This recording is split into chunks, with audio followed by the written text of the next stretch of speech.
ಎಲ್ಲರಿಗೂ ನಮಸ್ಕಾರ. ನಾನು ಡಾಕ್ಟರ್ ವಚನ ಶ್ರುತಿ, BAMS MS ಇನ್ ಶಲ್ಯತಂತ್ರ. ನಿಮಗೇನಾದರೂ ಮೊಳಕಾಲಿನಲ್ಲಿ ನೋವು ಕಾಣಿಸ್ಕೊಳ್ತಾ ಇದೆಯಾ? ಮೆಟ್ಟಿಲು ಹತ್ತೋದಕ್ಕೆ ಮತ್ತು ಇಳಿಯೋದಕ್ಕೆ ತುಂಬ ತೊಂದರೆ ಆಗ್ತಾ ಇದೆಯಾ? ಅದ್ರ ಜೊತೆಗೆ ಕೆಳಗಡೆ ಕೂತ್ರೆ ಮೇಲೆ ಹೇಳೋದಕ್ಕೆ ಸಾಧ್ಯವಾಗ್ತಾ ಇಲ್ವಾ?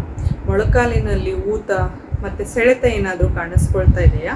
ಹಾಗಾದರೆ ಅದನ್ನು ನಿರ್ಲಕ್ಷಿಸಬೇಡಿ. ಇದು ಸಂಧಿವಾತ ಆಗಿರ್ಬೋದು ಅಥವಾ ಆಸ್ಟಿಯೋಆರ್ಥ್ರೈಟಿಸ್ ಅಂತ ಹೇಳ್ತೀವಿ.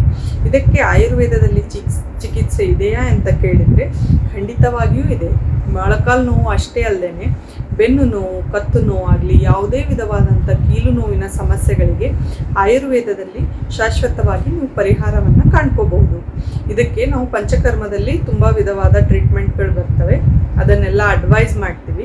ಫಾರ್ ಎಕ್ಸಾಂಪಲ್ ಜಾನುಬಸ್ತಿ ಆಗಲಿ, ಕಟಿ ಬಸ್ತಿ ಆಗಲಿ, ಗ್ರೀವಾ ಬಸ್ತಿ ಆಗಲಿ, ಈ ಥರ ಬೇರೆ ಬೇರೆ ವಿಧವಾದ ಟ್ರೀಟ್ಮೆಂಟ್ಗಳಿವೆ. ಇದೆಲ್ಲದರಿಂದ ನೀವು ಶಾಶ್ವತವಾಗಿ ಪರಿಹಾರವನ್ನು ಕಂಡುಕೊಂಡು ನಿಮ್ಮ ಸಮಸ್ಯೆಯಿಂದ ಹೊರಗೆ ಬರೋದಕ್ಕೆ ಸಾಧ್ಯವಾಗ್ತದೆ.